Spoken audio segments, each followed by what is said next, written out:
مجھے ایک صاحب کی کال آئی, بڑی عمر کے تھے, اور ہم ایسی, ہماری جو یہ کرسی ہے نا وہ ایسی ہے کہ ہمیں لوگ آ کے بڑے باتیں بتاتے ہیں اور ہمیں بھی بڑی چیزیں سیکھنے کو ملتی ہیں. کہ وہ کہتے ہیں کہ میں نے 60 سال کی عمر تک نا قرآن نہیں تھا پڑھا, اور میں ذرا اس طرح میں نے چل لائف گزاری, اور میرا دوستوں کا سرکل تھا, وہاں گپ شپ ہوتی تھی. تو ایک دن کیا ہوا کہ میں دوستوں میں بیٹھا ہوا اور میں نے میرا سننا بند ہو گیا اور مجھے کچھ سنائی نہیں دے رہا. تو میں اب مجھے اپنا آپ ایسے لگے کہ جیسے میری دنیا ختم ہو گئی ہے, کیونکہ وہ دوستوں کی محفل تھی, اب اس میں مجھے ان کی باتیں نہیں سنائی دے رہی اور بالکل ختم ہو گئی.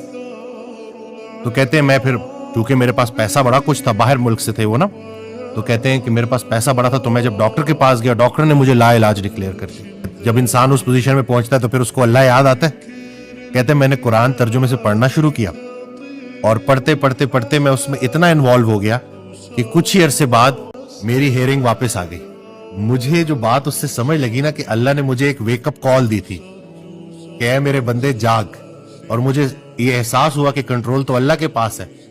تو 60 سال کی عمر میں نے وہ کام شروع کر دیا جو مجھے بڑی ینگ ایج میں کرنا چاہیے تھا. دیر آئے درست آئے. تو بس انسان کو نا ذرا ذرا یہ اللہ تعالیٰ نا کھینچتا ہے, لگام جب وہ ہلکی سی کھینچتا ہے نا تو پھر انسان بلبلا اٹھتا ہے, شور مچاتا ہے, اور پھر اس کو سوائے اللہ کے اور کون سہارا دینے والا ہے. اور یہی وہ میسج ہے جو اللہ سمجھانا چاہتا ہے.